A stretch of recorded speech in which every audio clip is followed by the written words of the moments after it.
হাল্লাকা সিররুন ইনদাল্লাহ বাইনাকা আনতা ওয়া বাইনাল্লাহ, হাল্লাকা সাদাকাতুন তাখফা লা ইয়ালামুহা ইল্লাল্লাহ, কিসাসুল লা তুকশাফু ইল্লা বিকিতাবিকা হিনা তারাল্লাহ, মা আহারাকা ফি হাযা আন ইয়াকবুরা কদরুকা ইনদাল্লাহ। তোমার কাছে কি এমন কোনো আমল আছে যে আমলটা পৃথিবীর কেউ জানে না, আল্লাহ আর তোমার মধ্যেই সীমাবদ্ধ? এমন কোনো দান সৎকা কি তুমি কখনো করেছো যেই দান সৎকার ব্যাপারে পৃথিবীর কেউ জানে না, শুধু তুমি আর তোমার রবই জানো? যদি এরকমটা হয়ে থাকে, এমন কোন গোপন আমল যদি তুমি করে থাকো, তাহলে এই আমলটা তুমি সংরক্ষণ করে রাখো। কিয়ামতের ময়দানে আল্লাহ রাব্বুল আলামিন সেদিন তোমাকে সম্মানিত করবেন। ইয়াকবুরা কদরুকা ইনদাল্লাহ, আল্লাহর কাছে তোমার কদর অনেক বেশি বেড়ে যাবে। গোপনে গোপনে ভালো কাজ করার জন্য চেষ্টা করেন, মানুষের জন্য সার্ভিস দেওয়ার জন্য চেষ্টা করেন, এবং মানুষের জন্য রাসূল করিম সাল্লাল্লাহু আলাইহি ওয়াসাল্লাম বলেছেন সেবার বিনিময়ে নেতৃত্ব। যদি তুমি সার্ভিস দিতে পারো কোনো কিছু চাওয়ার বিনিময় ছাড়া, তাহলে তুমি পাবে। এবং কোরআনে বলা হয়েছে ওয়ালা তামনুন তাস্তাকসির ওয়ালি রব্বিকা ফাসবির, তুমি কোনো কিছু বেশি পাওয়ার আশায় কোনো কিছু করবা না, আর তোমার রবের জন্য তুমি সবসময় ধৈর্য ধারণ করো। যদি এটা করো তাহলে আত্মিক প্রশান্তি পাবা। আর এটা মনে রাখো, সূরা মুজাম্মিল শেষ আয়াতের শেষ অংশে আল্লাহ রাব্বুল আলামিন বলছেন যে ওমা তুকদ্দিমু লিআনফুসিকুম মিন খায়রিন তাজিদুহু ইনদাল্লাহি হুয়া খায়রু ওয়া আযমু আজরা। তোমরা যত ভালো কাজ করো, তোমরা মনে করো এগুলা খুচরা-খাচরি কাজ করে ফেলছি, এগুলা মনে হয় আমাদেরকে কোনো ভ্যালু অ্যাড করছে না। আল্লাহ বলছেন যে না, এগুলো আমি সব সংরক্ষণ করে রেখে দেই, এবং কিয়ামতের ময়দানে এর ডাবল ডাবল প্রতিদান তোমাদেরকে দেয়া হবে। এ কারণে যদি ডিপ্রেশন থেকে বাঁচতে চান, সেলফ সেন্ট্রিজম বাদ দেন, নিজে মানুষের জন্য কিছু করেন, দুনিয়াতে কখনো সার্ভাইভ করতে পারবেন না। এই পৃথিবী আপনাকে কখনোই গ্রহণ করে রাখবে না। একজন মৃত মানুষ আর একজন জীবিত মানুষের মধ্যে তফাৎ হচ্ছে ওর সময় শেষ, আপনার সময় এটা হাতে আসে। এবং আল্লাহ আপনাকে সৃষ্টি করেছে, আল্লাহ যে খলাকা, তিনি আপনাকে সৃষ্টি করেছেন। এরপরে হচ্ছে আপনার কদর, ভাগ্যটাও আল্লাহ রাব্বুল আলামিন লিপিবদ্ধ করেছেন। খলাকাহু ফাকদ্দারাহু তাকদীরা, এক ন্যানো সেকেন্ড আল্লাহ দেরি করেন নাই, সাথে সাথে কতদিন বাঁচবেন, কতদিন কখন মারা যাবেন, কোথায় মারা যাবেন, সবকিছু ইন ডিটেইলস আপনার রিটেন করে দেয়া হয়েছে। সুতরাং দুনিয়ার জীবন হচ্ছে খুবই ক্ষণস্থায়ী। বাল তুসিরুনাল হায়াতাদ দুনিয়া, আল্লাহ বলছেন দুনিয়ার জিন্দেগি হচ্ছে খুবই সামান্য। ওয়াল আখিরাতু খায়রু ওয়া আবাকা, আখিরাতের জিন্দেগি হচ্ছে সর্বোত্তম এবং চিরস্থায়ী। কিন্তু মানুষটা এই দুনিয়া পাওয়ার জন্য বেশি বেশি লাফালাফি করে। আল্লাহ রাব্বুল আলামিন বলছেন তোমরাই বরং দুনিয়া পাওয়ার জন্য সবচেয়ে বেশি চেষ্টা করো। আল্লাহর কাছে এই দুনিয়ার মূল্য যদি একটা মশার ডানার পরিমাণ হতো, তাহলে পৃথিবী থেকে কোনো নাফরমানকে আল্লাহ রাব্বুল আলামিন 1 ইঞ্চি পানিও পান করতে দিতেন না। কিন্তু আমাদের কাছে দুনিয়ার মর্যাদাটা কি? কারণ আমরা পৃথিবীতে আসছি আর মনে করি ইট, ড্রিঙ্ক অ্যান্ড রিম্যারি। এই দুনিয়াতে আসছি শুধুমাত্র খাই দাই ফুর্তি করার জন্য। পৃথিবীতে কয়দিন বাঁচবো এটা তো আমরা জানি না। এই জন্য পৃথিবী আমাদেরকে আসলে কি দিল না দিল, ইচ্ছা মতো খাও দাও ফুর্তি করো, এই চিন্তা নিয়ে আমরা বসবাস করি। কিন্তু আস্তিক মানুষ যারা, তারা আখিরাতের কথায় বিশ্বাস করে। প্রিয় বন্ধুরা, আপনারা বিশ্বাস করেন কোরআন শরীফ যখন আপনি পড়বেন, দিস ইজ দ্য গাইডেন্স বুক, এবং এই গাইডেন্স বুকটা আল্লাহ রাব্বুল আলামিন বলে নাই যে এটা শিবিরের জন্য নাজিল করা হয়েছে, এটা মানুষের জন্য নাজিল করা হয়েছে, এরকম বলা হয়নি। আল্লাহ বলছেন হুদাল্লিন নাস ওয়া বাইয়িনাতিম মিনাল হুদা ওয়াল ফুরকান, এটা হচ্ছে হুদাল লিন্নাস, মানুষের জন্য, এটা হেদায়েতের গ্রন্থ মানুষের জন্য। হিন্দু, বৌদ্ধ, খ্রিস্টান, হোয়াট এভার ইউ হ্যাভ, সাদা কালো লম্বা খাটো সবকিছু মানুষের জন্য এই কোরআনকে নাজিল করা হয়েছে।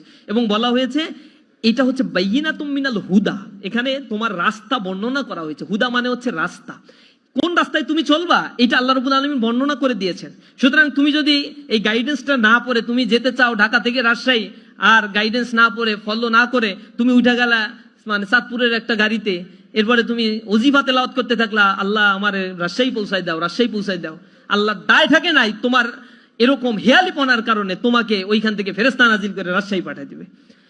সাহাবা আজমাইনদের মধ্যে রাসূলকে প্রশ্ন করছে যে আল্লাহ রাসূল, আমরা কি একটা উট বাইদা তারপর আল্লাহর কাছে দোয়া করব, নাকি উট ছেড়ে দিয়ে দোয়া করব? আল্লাহ রাসূল বলছে উট আগে বাঁধতে হবে, এরপরে দোয়া করবো। বাঁধবা না আর আল্লাহর কাছে বলবো আল্লাহ হেফাজত করো। আল্লাহ ইলজিক্যাল কোনো কাজ করে দেন না।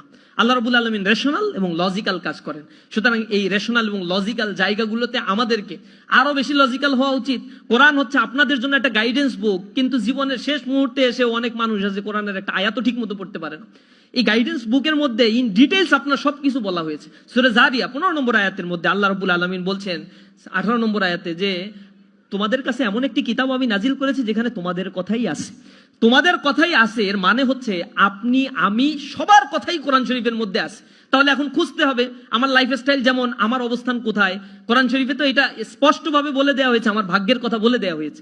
সুতরাং আমি আমার রাস্তাগুলোকে আইডেন্টিফাই করার জন্য কোরআনের কাছে যাব।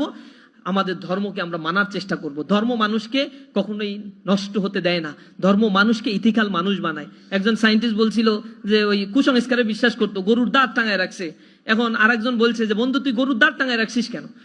তখন সে বলছে যে তুই তো ধর্মে কর্মে বিশ্বাস করিস, এগুলো না করলে কি হয়? আরে তুই সায়েন্সের ছাত্র, এগুলো দিয়ে এগুলো বিশ্বাস করার কি দরকার? তখন সে বন্ধু বলছে, বন্ধু শোন, যদি এমন হয় যে আল্লাহ বলতে কিছু নাই, পরকাল বলতে কিছু নাই, কিন্তু আমি ধর্ম পালন করি, তাহলে তো না থাকলে তো তুইও বেঁচে গেলি, আমিও বেঁচে গেলাম। আর যদি এমন হয় যে কিছু একটা আছে, তাহলে কিন্তু বন্ধু তুই ধরা খেয়ে গেলি, আমি কিন্তু বেঁচে গেলাম। আসলে এই বিষয়টা এরকমই, কোরআনে পড়বেন, লজিক্যাল বিষয়গুলো একটু বোঝার চেষ্টা করবেন। আমি সর্বোপরি আপনাদের কাছে এতটুকু নিবেদন করব, সূরা মুমিনুন আপনারা 12, 13, 14 নম্বর আয়াত পড়বেন, সূরা আলাক পড়বেন। এরপরে আল্লাহ রাব্বুল আলামিন এইগুলো সূরা মুলকের মধ্যে আপনাদের মেডিকেল সায়েন্সের অনেক কথাগুলো আল্লাহ রাব্বুল আলামিন বর্ণনা করেছে। আল্লাহ মানুষের জীবনচক্র নিয়ে, অ্যানাটমি পড়েন না আপনারা? এরপরে আবার ফার্স্ট ইয়ারে কি বলে, মাইক্রোবায়োলজি, এগুলো তো পড়া হয়। মানুষের জীবনের গঠন সম্বন্ধে অনেক বিষয়গুলো আপনাদেরকে জানানো হয়। কোরআন শরীফের ভিতরে আল্লাহ 1500 বছর আগে যখন এই আয়াত নাজিল করেছিল, তখন সায়েন্সের এত উৎকর্ষতা সাধন হয় নাই, এত থিওরি কোনো কিছুই আবিষ্কার হয় নাই। কিন্তু আল্লাহ রাব্বুল আলামিন কোরআন শরীফের ভিতরে সূরা মুমিনুনের 12, 13, 14 নম্বর আয়াতের ভিতরে জীবনচক্র বর্ণনা করেছেন। ওয়ালাকাদ খলাকনাল ইনসানা মিন সুলালাতিন মিন তিন সুম্মা জাআলনাহু নুতফাতান ফি করারিম মাকিন। আল্লাহ বলছেন যে আমি মানুষকে একটা শুক্র রক্তবিন্দু সংরক্ষিত জায়গায় প্রতিস্থাপন করে দিয়েছি। এরপরে এটাকে একটা শক্ত মাংসপিণ্ডে পরিণত করেছি, মাংসপিণ্ডটাকে হাড়ে পরিণত করেছি। ফাকিসাউনাল ইজামা লাহমা, এই হাড়টাকে আবার মাংস দিয়ে ঢেকে দিয়েছি। এরপরে তাকে আমি আকৃতি দিয়েছি। সুম্মা আনশানাহু খালকান আখর ফাতাবারাকাল্লাহু আহসানুল খালিকিন। এত চমৎকার ভাবে আমি সুষমা মণ্ডিত করে যে দেহকে পরিগঠন করে দিলাম, তুমি এইটার দিকে একটু তাকাও, তাহলেই তুমি বুঝতে পারবা। তুমি একটা শস্য দানার দিকে তাকাও। মারুফ আর রুসাফি আল্লাহ নামক একটা কবিতা লিখে তিনি বলেছিলেন, উনজুর লিতিলকা শাজারাতি জাতাল গুসুনিন নাজরাত। তুমি একটা বৃক্ষের দিকে তাকাও, কিভাবে এটা একটা শস্য থেকে পরিপুষ্ট একটা বৃক্ষে পরিণত হলো। কাইফা নামাত মিন হাব্বাত ও কাইফা সরাত শাজারাত, কিভাবে সে তার ডালপালাকে বিস্তৃত করলো, কিভাবে একটা কাণ্ডে পরিণত হয়ে গেল। তুমি এইটাকে একটু এদিকে একটু তাকাও।